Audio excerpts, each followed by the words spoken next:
Oof. I can feel somebody coming into the back of my neck. That's like what happens. Awesome. Hey, kia ora, everyone. Welcome to Before the Dirt Nap podcast number 1358. I am your host, Helen Brahms, with Before the Dirt Nap, coming to you live from Sun City in, where am I? Arizona. That's where I'm at. And tonight I am super, super excited because I get to bring you guys this very, very special guest tonight. I should have put a very, very, very special guest. We've got the Reverend Amirah Hall. I don't know why it says Amir in the top. Silly thing. Anyway, we have the Reverend Amirah Hall at the top. I will correct that later on. With us tonight, she is a renowned psychic medium, a medical intuitive, and a manifestation mentor with over 24 years of experience. I'm going to get you guys to go to the bio to read more, so we're not taking up any of the time that we get to speak with Amirah. Sorry, this wasn't Mercury retrograde. That's Yeah. as well. I feel like it's Friday when I can't talk or spell on Fridays. Yeah. No, I think it's going to be with us probably for the next 3 or 4 weeks. So let's get used to it. I can't handle that. Yeah, well, yeah. So thank you, Helen. Thank you so much for hosting me, bringing me into this space. We had a few technical glitches just getting going. And it's all about speech. So Yes. I think it's going to be an interesting month, just noticing how we get tangled up in what we say, maybe what we don't want to say or can't speak or feel like we're just not saying the right things. It could be all of that. Yeah. That is awesome. Now, before we get started, what was I going to ask you? Oh, I totally forgot what I was going to ask you. See, it affects the memory too. It's Well, gone. that is Mercury retrograde. Yeah. Yep. I am. It affects communication. Yeah. So we're screwed, right? Actually, look, I'm not an astrologer. So Mercury retrograde doesn't have to be all negative, but yeah, it'll be a fun time. Yeah. Well, I've definitely had a lot of fun with that today. Yeah. Just know that you're not alone. So you're not going, you don't have Alzheimer's. You No, don't I have. I have my angels around me, and my angel card I pulled today was Holy Love. Holy what? Love. Beautiful. Oh, lovely, lovely, lovely. Yeah. So that was kind of cool. Very nice. Yeah. So Amirah, tell us a little bit about what it is that you actually do, what that can help people live their best life now, because that's what we're all about here at Before the Dirt Nap. Right. Living Well, our best life. I jokingly say I don't do anything. Yeah, I just sit on my butt and eat bonbons. No, what I do is I'm able to see energy. So that's my doing. Because like I believe everybody's psychic. But after my near-death experience, something happened to me that triggered a remarkable shift in my ability to see things that other people weren't. When I came back from Egypt, where the experience occurred, all of a sudden I was seeing otherworldly beings, and I was seeing phenomena that couldn't be explained or defied reality. For me, it was like coming back to the US was like stepping into the cantina bar in the Star Wars movie. And it was just a whole new crazy world of uncertainty and doubt. And so I had to try and figure out what was going on with me. And that's a whole story. But that is what helped me. I just went to heal me. I just needed to figure out what the hell went haywire in that whole process, where I went and what was going on. Because in alignment with your card, Helen, I learned that I am energy and that all my thoughts were energy. I had a literal, I'm giving you a snapshot of what the whole experience was, but I actually saw a timeline. I didn't see a life review like some people talk about having a near-death experience or hoping they have a life review, like when we die. But what I saw was a timeline that showed me where all my emotions had been stuck. And those emotions were the things that caused me. 1991, I was diagnosed with a life-threatening illness. The doctor told me to go home and prepare my affairs, that I would die or end up my rest of my life in a wheelchair. Yeah, can you imagine? It was incredibly traumatic. And at the same time, I was going through a divorce. And then, my dad died. So that whole journey started me in 1991 of meditating and understanding various things metaphysically. But in the near-death experience, I saw that everything is energy, and my Mhm. emotions that caused all of this demise and destruction were caused by emotions. And so I learned that I needed to, if I could simply clear that energy, if I could shift my experiences moving forward and also heal the past. So, again, I just embarked on a journey to heal me because I was depressed, I was angry, I was isolating, I wasn't happy. I quit all of my jobs, and then I got fired from a six-figure job. That was back in 1998. So I literally, the rest of my family was in Canada. I didn't have anybody really in the States with me. And it was a long, lonely journey of self-healing. And after all of that came together, I discovered I could see things that other people weren't. And it was consistent. And so it's funny because I started the journey reading Coffee Grounds. And it's Coffee just like, grounds. can you believe that? I mean, because I've heard of when I reading was the in tea leaves, but I haven't well, heard of coffee grounds. exactly. Well, they do this in the Middle East. So I was looking for something to do, I guess. And one day I went for a car wash and getting some organic veggies. And I was in the really involved with healing myself. So I started organic and detoxing and colonics and all that, over 30 years ago. Mhm. So here I was going for a car wash on my way to the farmer's market, and I saw this high school group of kids washing cars. I thought, oh yeah, I'll pull in and I'll support the kids and get my car washed.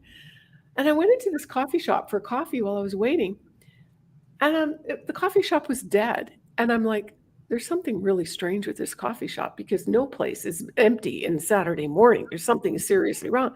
So I'm buying Especially my if it's a good coffee, coffee and shop. literally, what's that? I said, especially if it's a good coffee shop. Well, I didn't even think, well, I guess coffee can be bad, can't it? But, I Well, thought as far any as coffee. there's some depending on the brewing and that sort of thing and the Yeah, flavors. but this was 30 years ago. So it wasn't a really big thing as much back then. It was more like getting our coffee on the road. Anyway, I said to these people, looks like you could use some help bringing business. Would you consider having somebody come in here and read coffee grounds for you? Like, I'm thinking I'm going to be a dog and pony show Saturday mornings or something. And the woman said, yes, what a great idea. And I got out of there, got in my car, and I'm thinking, what in the hell just came through me? What did I just say? What did I just do? And it was like a message in my head that said, and now go get 5 more just like this. So I did. Wow. It was like I was an obedient student, or to my grandfather that was whispering in my head. I went and got more gigs, and then all week long I had my different gigs. I'd go and I'd read Coffee Ground, and people would say to me, "How can you see that in all that mud in the bottom of the cup?" So it was kind of a game and fun for me because I was sort of testing the waters. I didn't know it at the time. Hmm. But it was a game for me, and people wanted to learn how to develop their clairvoyance, and other people just wanted to heal and get out of their misery. So that was the beginning. And so little by little, I started teaching people how to clear their energy. It's as simple as that. I have a belief that God programmed all of us with this divine, incredible software. It's our soul software. Hmm. And we mess it up. We get these viruses on our software. We got parents that might have punished us in the incorrect way, or our feelings hurt, or, abandoned, or all of these piles of hurt and dirt over the years. And we don't realize it, but all those energies, all those emotions got stuck on our timelines. And Hmm. so in my near death experience, I saw how those got stuck. And I also learned that everything is energy. Our thoughts were energy. So I had literally a picture in my mind. And every time I talk about it, I feel it and know it, and it comes back. And at the same time, they explained to me that that energy and those emotions was love. And everything in the universe was love. I love that. So it was so fascinating, um, to have that awareness, but to be in it, because I had gone on a journey and I stepped through this doorway And it was like I had stepped into a moving kaleidoscope. See, I can't talk either. A It's spinning catchy. kaleidoscope of color and patterns. Oh, nice. And I was like, it was like I completely lost myself in this swirling, moving energy. And I said, where am I? What is this?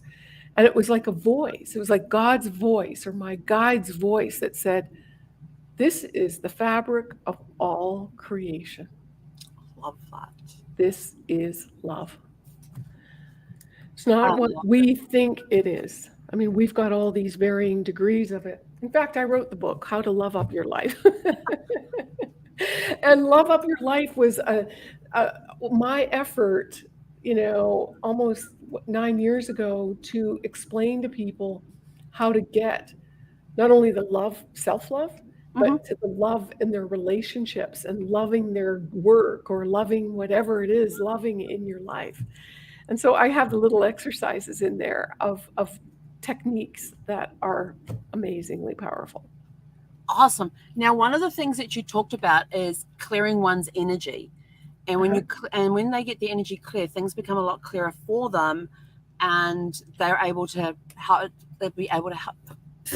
Okay, so let's start right now with that. Okay, here's a little thing that we goes through life. It happens to all of us, right? And we couldn't get our mics clicking or whatever was going. What I was Only because doing, Helen had it on mute. well, I was grounding you. So we all have a grounding wire on our microwave, on all these major devices, right? But Mhm. the human body doesn't have a grounding wire. So, but because of all these energies bombarding us, we've got the computer, we've got microphones, we've got microwaves, we've got, how many laptops, and then we've got the cell phone. I didn't turn mine off, it's somewhere over there. Anyway, we've got all these things that are bombarding us. Thank you for And reminding me. yeah, so let's imagine from the base of our spine, you can have your eyes open, but I like to imagine we've got USB wires everywhere. They're everywhere known to man. I've got them all over the place. Yeah, here, let's plug some in. And Me too. we all have it, right? So let's imagine plugging a wire in at the base of our spine and dropping that USB wire. It's like magnetic, and it just drops down to the center of the planet.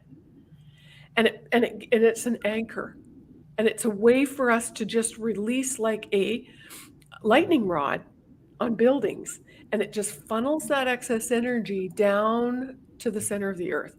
So it's like a recycling center down there. And then we can be like a tree rooted and feel strong and clear and ready for the next blast. But like a blade of grass, we will bend, we won't break, and we won't go all over the place and lose our train of thought and forget what we were doing and all of those. Have you ever been driving down the road and missed your exit? Oh, yes. Put your Brad and I used to do this a lot because if he was driving and we were talking, he would always miss the exit. And I go, weren't we supposed to exit back there? That's because he left his body. We all do that because that's what our spirit does. Is Our that like spirit, when you're driving home on that regular route and you remember leaving work and all of a huh? sudden you're at home and you're trying to figure out how you got there? Because you went home thinking, what am I going to cook for dinner? And did I leave the iron on this morning that's maybe burnt a hole through the ironing board or something? I mean, we all do it. Or you're thinking, geez, I can't imagine being in Hawaii by this time next year, right? And you've just gone and you've left and you've been in Hawaii for a nanosecond. And so our spirit's doing that thousands of times a day. But Daydreaming. nobody taught us how to be present. Excellent. And it's starting with the grounding cord, because the grounding cord connects to the base of the spine where all of our nerve endings and all of our systems plug into that. The major energy centers of our body, I don't know if you've heard of the chakras. I have my chakra crystals right here. Okay, so that's the anatomy, our spiritual anatomy, right? It's like we have a physical body anatomy and we have a spiritual anatomy. All of those energy wheels of light and spinning, if they're functioning correctly, are plugging into various organs and parts of the body along the spine. So when we give the spine a grounding cord, we bring everything into compressed, aligned, easier to function. it's easier for us to not to overload. Mhm. And so, yeah, in this tool, in every one of my books, I talk about how to get grounded. Now, we're grounded and things will flow. Like, I hate doing taxes. I don't know. Do you like doing taxes? I was up until I finally filed on Thursday. I started working on them, and I was using TurboTax, and I got one of the accountants there to help me, one of the specialists to help me. And he's looking at my thing and he goes, "Well, you're a small business, aren't you?" And I go, "Yeah." I'm, self-employed. I go, "Yep." He goes, "So why don't I see any expenses for?" And he gave me this whole list of stuff. I'm just sitting there, just writing down this list. And so then I thought, well, I got to go walk the dog. So I came back from walking the dog, and then I thought, oh, let me just fill in the numbers here, and then I'll put them on the form tomorrow. Yeah, I finally went to bed at like 2 o'clock in the morning after filing my taxes. Well, what I do now is because I hate doing it and pulling all the expenses together. I swear to God, this week I'm going to sign up for QuickBooks and that's it. I'm not doing this shtick again. But I put them in an imaginary ball or box in my mind and I give it a grounding cord on the other side of the room. And I let it sit there starting from January, maybe even December. It might take me till March, but by clearing the energy off it. Because I don't know about you, but when you go through your receipts, and you're looking at things, oh, I forgot I did that. Oh, yeah, that was cool. What did I do with that sweater? Gee, you know what I mean? It's like all those things, and the energy, the memory is flooding back and being activated. So we've got lots of energy on our taxes and And getting the car fixed and getting our teeth fixed and whatever else is going on in our life, and they take our energy away from being present. So we've got our energy in the future, we've got our energy already in the past, and so we have to reclaim it. That's one of the first or second tools I teach people, is how to reclaim our energy to heal ourselves. When a loved one leaves this body and goes to the other life, is they take some of our energy, and that is what is I explain as grief. They take some of damn our him. energy. Yeah, some of you left, and you've been in a process of reclaiming you and calling it Yeah, back slowly and slowly. That's why you're starting to sort of turn a new leaf. that would explain a lot. But I also, and I remember one discussion that we had one time. You were talking about clearing energy, and we need to clear energy so we can live our best life now. And the way that you were describing it is that you were talking about how when you're doing a session with somebody, you're there present with them, and you're reading their energy and stuff, and you're going deep with them, and then you go, oh, here's a blockage. Yeah. We'll remove that. Yeah. And you I put it in a and stick your of hands dynamite are and blow the throwing it, crap out you're of it. grabbing it and throwing it away. Yeah, that's which what I I thought do. was amazing. Well, that's how I see. And so it's just like if you're washing windows and you see a little fingerprint there, right? If you're looking at it right on, you can't see it, right? You got to go to the side or up or Yep. down, and then you can see the print. And so it's like that with clairvoyance, and it's like that with the energy that I see. It's like I'm looking on a movie screen in front of me, and I've got little apps, and so I can drag and drop and move things around. But because I'm working at the quantum field, the part of you that you have no aware, like if I say to you, "Oh, are you having energy?" See, can't talk. Plug your Do you grounding have hip wire in. problems? Are you having hip problems? Do you got Yeah. issues with the hip? Because that's what you're showing me right now. And that hip is, I see this clump of energy. It looks like a big old thing of cauliflower. And it's sort of, been there a while. So I'll just extract it because I can see it. And that's what's causing some pain for you, discomfort. Awesome. Yeah. I'm limiting you because you're not able to do some of the things that you would like or have in the past. So I got my hair cut a week and a half ago. Uh-huh. I chopped a lot off. there was a good, there was a lot of hair that got It cut was off. like about 12 inches, right? That's what she was grabbing handfuls of, 12 to 14 inches and just going cut Yeah. until she had it so it was like bobbed to here.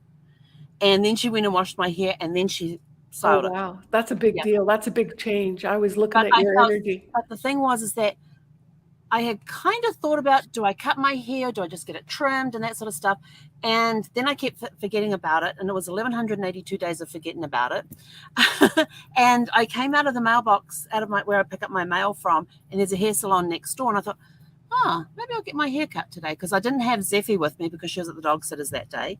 And so I thought, well, I can't do it now because I've got my frozen food in the car because I just did my grocery shopping. So I thought, well, let me go home. Well, when I was on my way home, instead of turning left at the light, I went straight ahead and then turned left into the shopping centre that's next to the resort here, where there's a hair salon. And I just got out of the car and walked in and said, is anybody available to cut my hair? And they said, oh, well, if you can wait 5 minutes. I said, well, actually, I'll come back in 20 because I've just done grocery shopping. I'm going to put it in the freezer. So race back here. I was back in 15 minutes. And she goes, oh, you're very quick. I said, well, I'm just next door in the resort. If I don't do it now, I'll never do it. Probably. The same thing is, that thought never crossed my mind. It was just sort of like, in the moment, I'm going to get my hair cut. No thought about it at all. The time is now. You just knew it. You were completely aligned. And I find I do the same thing with stuff around the RV when I'm trying to clear out clutter and all this stuff. I'll just like pick up a book and start reading it, and then I go, oh, I've read that one. Well, that needs to go to the library. And so then I start sorting through, what else do I need to get rid of? And before I know it, I've spent like an hour or two like doing my taxes. I mean, the dog came out probably about 3 times during that whole session when I was in the zone of doing the taxes. Because I hate doing taxes. Yeah, well, I don't know of anybody who likes them, even tax preparers. When I was talking to him last Friday, and he was really testy, and I'm like, oh, I'm going to give you a pass because I can't imagine doing your job. But here's another thing that, we label procrastination, and oh, I'm so bad because I'm procrastinating. The way I see that is energy that's interfering with your flow. Mm-hmm. And it's not always us. We criticize people or judge them because they keep putting things off.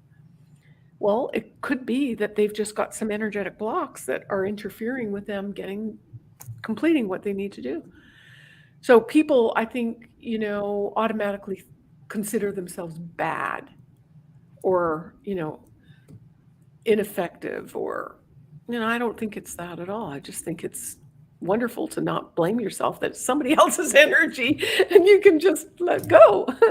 But the other thing I find interesting too is that even just in day-to-day things that you've been putting off, you sit down and you find yourself doing them without any thought, because you're in alignment with everything. I think you can get to it when you finally let go. You let go of your need to get it done. You let go of your need to, when it has to get done, you just stop and you just do it. Yeah, because you've let go of that resistance. But I've noticed my eating habits have changed. Yeah. It wasn't a conscious thought to change that. And do you think that's because you cut your hair? Sorry? Is that because you cut your hair, or what's going on with that? All the habits? Oh no, the food change thing kind of started before the hair got cut, and so did the spending. The spending habits have completely changed. And so we're talking about Brad's energy. Yeah, and I suppose so.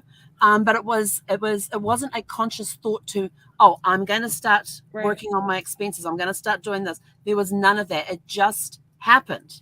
Yeah. And the same with, like getting the hair. As you're adjusting. It just happens. You don't think about it. It just happens.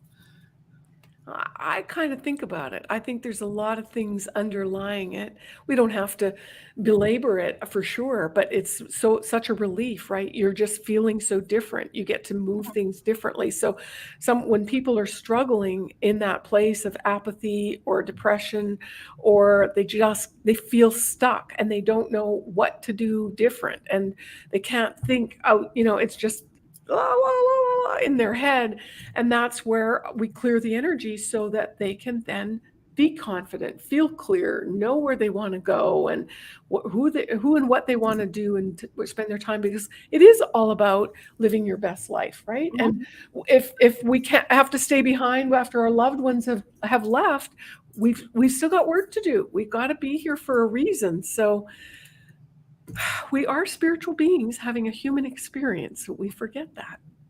Yeah. And with the haircut, and you're going on about clearing energy and stuff like that, when I got my haircut, I mean, I'm sitting there, this woman told me in her 25 years of doing hairstyling, she had never had anybody chop off long hair before and go really, really short.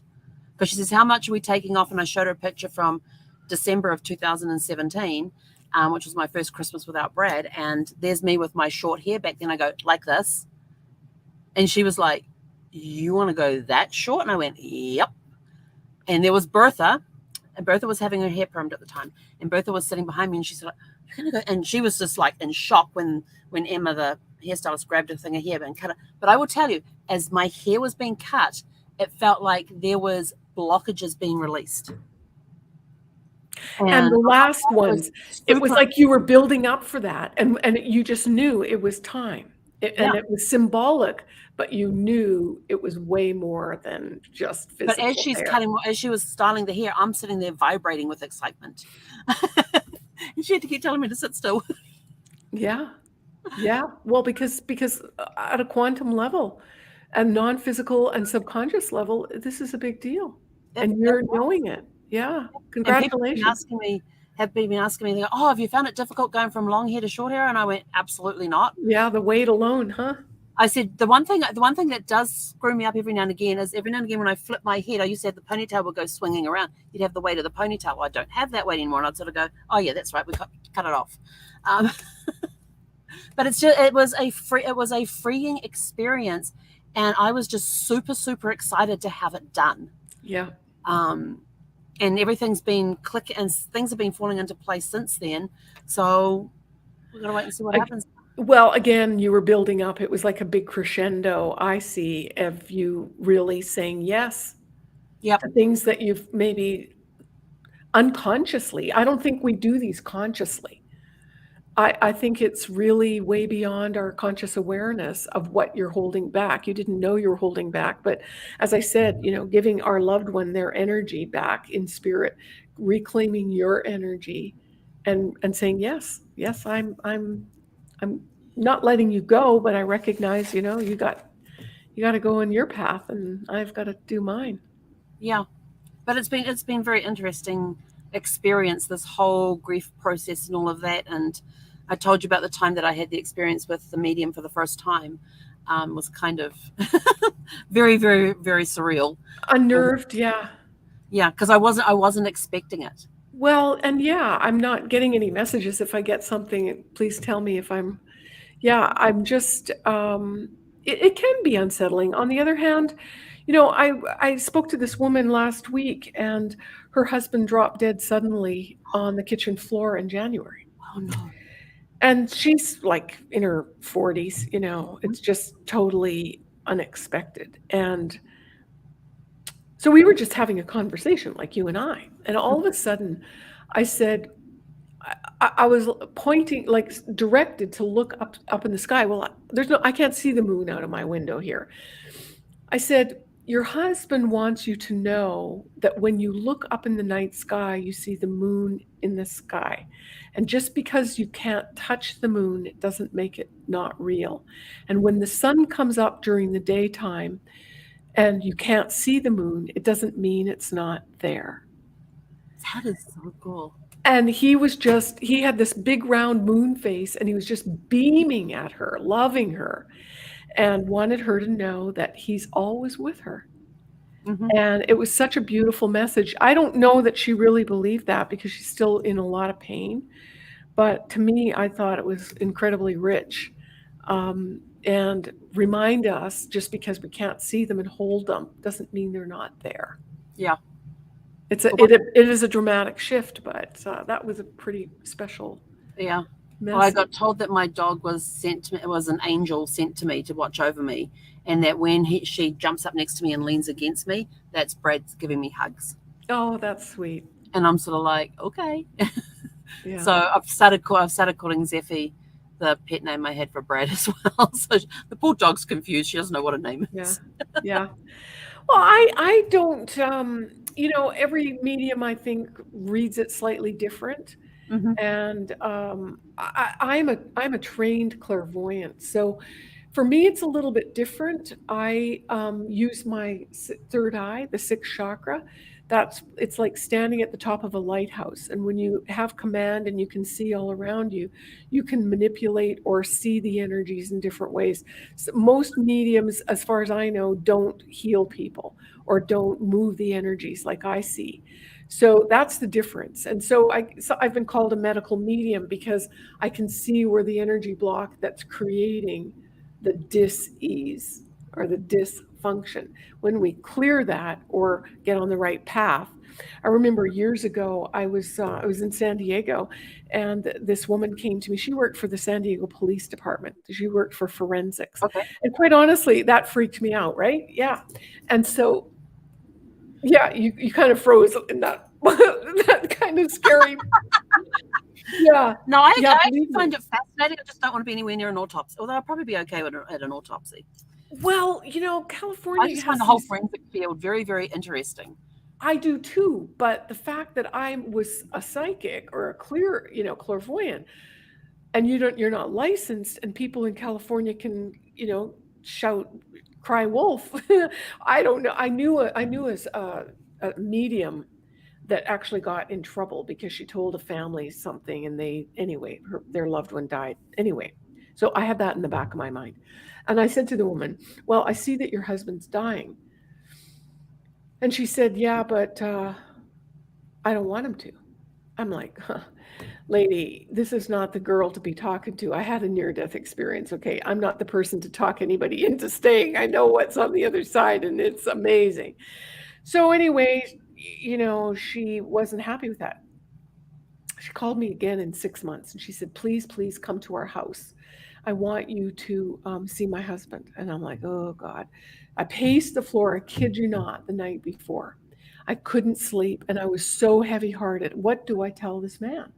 It's going to be staring me in the face, and what do I say that's not obvious, right? Mm-hmm. And how can I help him? And so it bothered me a lot. I go there, and he's skin and bones, a skeleton on the sofa bed in the living room. He was drinking one glass of water a day, a small one, and having one BM a week. And Mm-hmm. I'm like, okay, if there was a clock that said when this guy was going to check out, it was 11:55 to midnight, and that would be. So again, I'm sitting there, and I remember hearing my guide say to me, just say what you see. Just say what you see. So I said to him, I said, I see metal toxicity in your organ. Oh, I forgot a key point. He was diagnosed by the top neurology team in San Diego at Kaiser with multiple sclerosis. Okay. And they were pumping him with all these meds and making him sick and sick and sick and sick. So I see metal toxicity, and I'm like, okay, I'm not a doctor. I'm not supposed to be practicing medicine, blah, blah, blah. So I say that. And then I said, and I see parasites. I was so convinced of it. I called my friend, Dr. Bivens. He was a chiropractor, but he had this specialty of analyzing fecal matter for parasites or testing. And he, I guess, knew people that traveled a lot, and he tested outside the realms of what Americans look for in terms of parasites. Yep. And sure enough, he came back less than a week later, and he said he had Giardia. He said to Mr. John, where were you 3 years ago? He said, well, me and my wife, we went to celebrate our wedding, went to see family in Panama. He had contracted Giardia, and Giardia was completely eating his entire digestive system. Oh no. It wasn't MS. It had all the symptoms of MS. And so, bless her heart, his wife, and with Dr. Bivens, they started a protocol, and he rebuilt his whole digestion, healed it, and just drinking greens, liquid greens, for Wow. 1 year. But he's alive today. He called me one day, and I didn't recognize the voice. I said, who's this? He said, well, this is John. I just want to thank you for being instrumental in saving my life. Wow. That is awesome. Yeah. So that I have hundreds of stories, different ones. John always seems to pop up, because it was a crisis for me, and I take it very serious, and I don't want to mislead. Oh, and I forgot to tell you, I was sitting there, and John was in my mind. I got this picture of John walking out the back door and saying, "Bye, honey. I'll see you in a while." And I'm trying to figure this out. Like, does that mean John's leaving? Because sometimes spirit shows themselves saying goodbye. I'll see you in a few minutes, because in heaven there is no time. Yeah. Right. So, or is he going to Costco to get some toilet paper? and he'll be right back. Is this what that's saying? I'm living and I'm going to do mundane shit for the rest of my life. Guess what? That was all he needed. I didn't interpret, does that mean you're staying or leaving? I just told him that. I told him, bye, honey, I'll be back. So he took that as I'm getting strong and I'm just going to be doing normal things. Awesome. So that's the trigger, is not interpreting. It's not for me to interpret what a person's soul has decided. That is so cool. Yeah. And unfortunately, I'd love to hear more and more stories, but we're like at 35 minutes right now. We kind of went over a little bit, but that's okay. Oh my goodness. My show, my rules. Okay, well, hey, we can do it another time. I can tell you stories absolutely. We would forever. absolutely love to have you come back. So you've got a standing invitation to come back whenever you want. That's fine with me. Thank you, Helen. Thank you. If you would like to learn more about what Amirah does, please go to amirahhall.com/my reset now. And you will get a free training on the reset. And I actually downloaded the workbook today so I can actually start doing it. Fantastic. But this is a great way. If you want to learn how to reset, I don't know, is it mind, body, soul, the whole It caboodle? gives you a snapshot of where you're at and where maybe you need to take some action, right? Oh, I'm looking forward to that. Yeah.